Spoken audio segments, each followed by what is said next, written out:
My name is Renata. I'm 43 years old, and this is the story of my bipolar disorder recovery.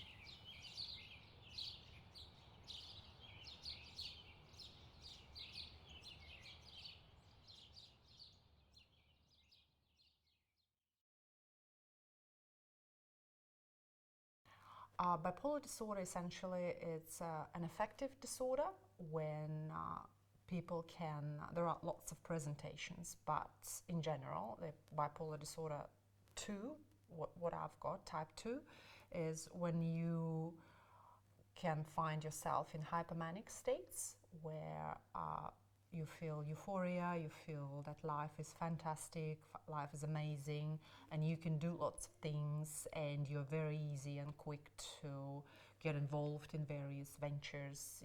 It's easy to talk to people, to get to know people, and that state can last for several weeks. In my case, usually it's 2 to 3 weeks. And gradually I get more and more irritable. I start getting racing thoughts, and I start having various sleeping disturbances. And then gradually, once this state reaches its peak, it goes down. And then if I don't do anything about it, I don't get any medication, any help, I then slide into the depression.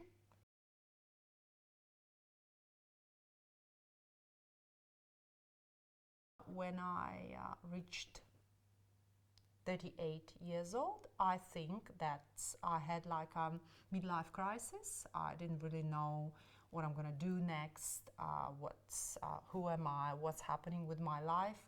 And I think that triggered major depressive episode from which I couldn't get out.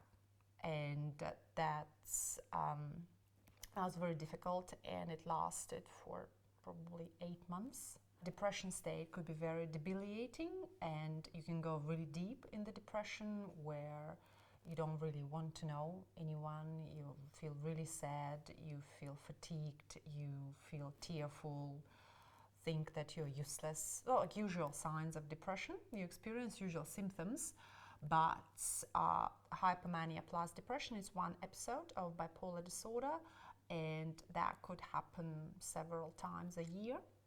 And if you don't treat bipolar disorder, these episodes, they overlap, and you practically have no chance of understanding how can you live a normal life. You don't have an experience, because from hypomania you go into depression, you come out of the depression, go into hypomania, and then once you got in hypomania, you slide into the depression. That's why treating bipolar disorder with pharmacology is very, very important. I went to see a psychiatrist here in Brisbane, and he immediately diagnosed me, said that I have bipolar disorder type 2, explained what it's like, prescribed me the medication, which I went on immediately, and I started in a few weeks, I started feeling better and getting into terms with the idea that I have a psychiatric diagnosis, and it's a serious chronic disease, bipolar disorder type 2. So I was 38 years old at the time, and the first emotional struggle that I had to face is, what about all my life, how I lived and didn't know what's happening with me, couldn't help, couldn't affect, and how I was thinking how my life could be if I knew that I have this problem, and if I could start treating it earlier as well. So I had huge amount of grief associated with this, that unfortunately I could have a better life, but I didn't, because I didn't know what's actually happening.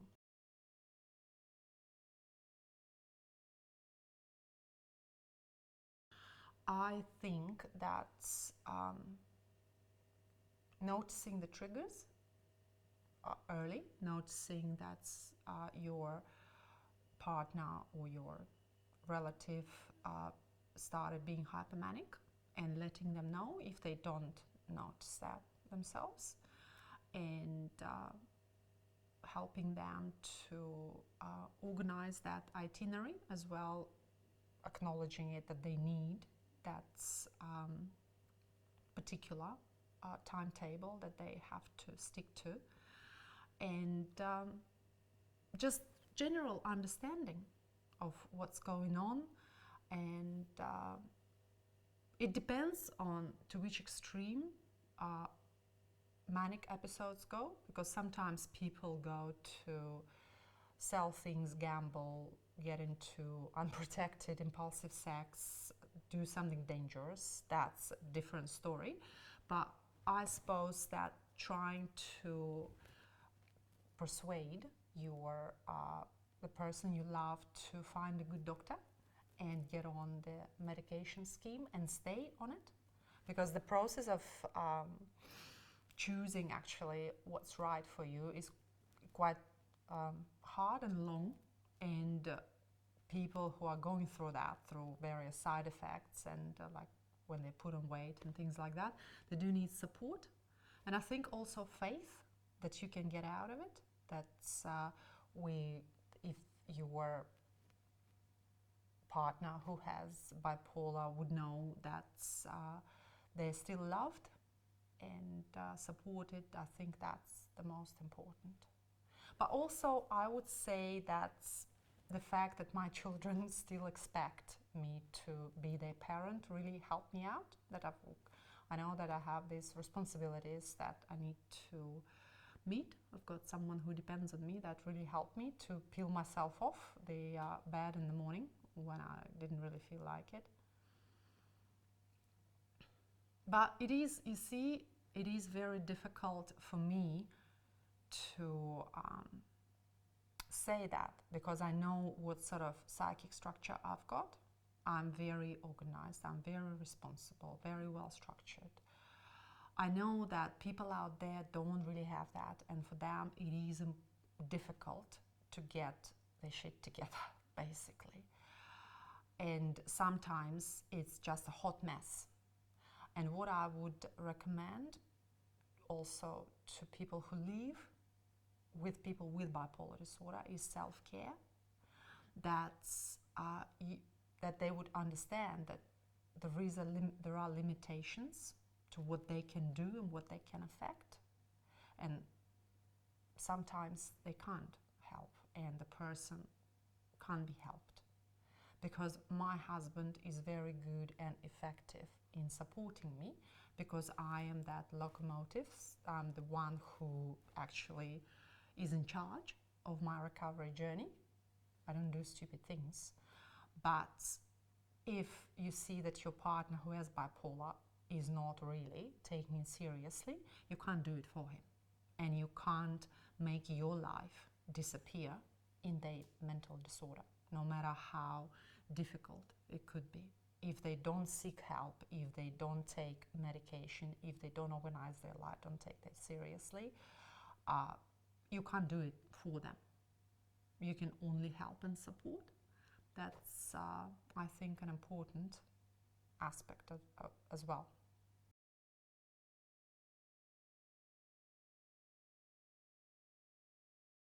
Initially, it was difficult because neither of us really understood what the condition was, what level of condition that she had, and initially it was quite an educational process for both of us.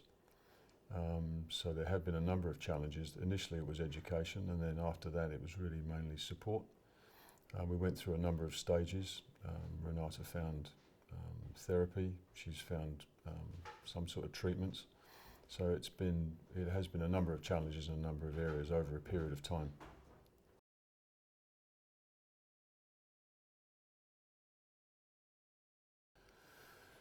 We have to work on it together. Obviously, we discuss these things a lot. That's one of the secrets of actually the therapy working for her, that we discuss what's going on. She tells me how she's feeling. I ask lots of questions, make sure that things around here aren't triggers for her to make her feel worse. We do pay quite close attention to the condition and her if she has to take medication. We discuss that as well.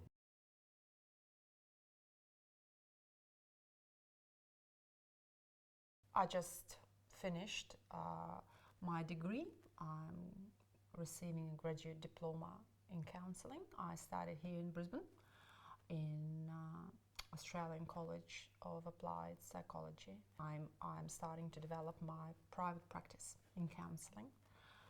I'm hoping to work with people in, I really like psychoanalysis and psychodynamic therapy, and which is not very widespread in Australia. So I'm hoping that I will be able to bring the idea of psychoanalysis across to people living in Australia, and to show how this approach could be of use for them.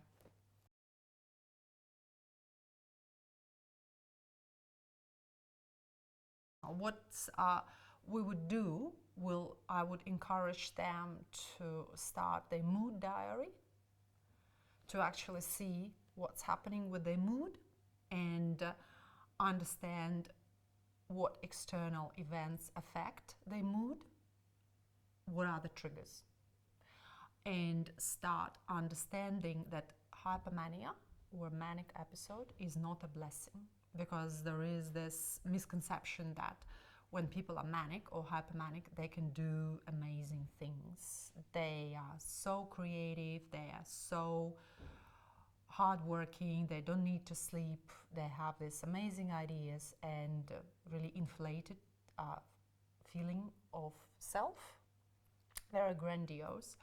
And lots of people chase that and think that, okay, I'm gonna live my best life, achieve as much as I can in that period, and then I just go into depression. But the mistake here is that the brighter, the more amazing hypomania is, the worse your depression.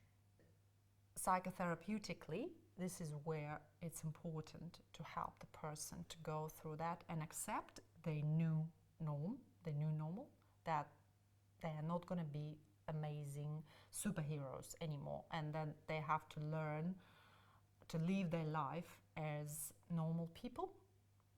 Because if there is that understanding that I'm not chasing hypomania, then we can start taking medication in time, or we can get on the medication.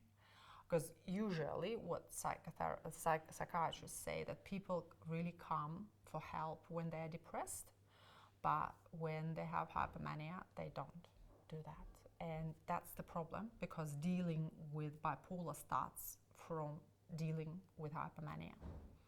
And that would be my sort of entrance point. And then there is, like, when you have that psychiatric diagnosis, there are lots of things that you need to discuss, from self-stigmatization to gradually letting people know what's going on with you, to integrating your work life into your mental health condition. So talking to people about that and letting them know that they're not alone on this path, that's, I think, is very important, and that's what I'm going to do in my work with people with bipolar disorder. And also letting them know that there is help, that you can live normal life, providing you're going to take your diagnosis seriously.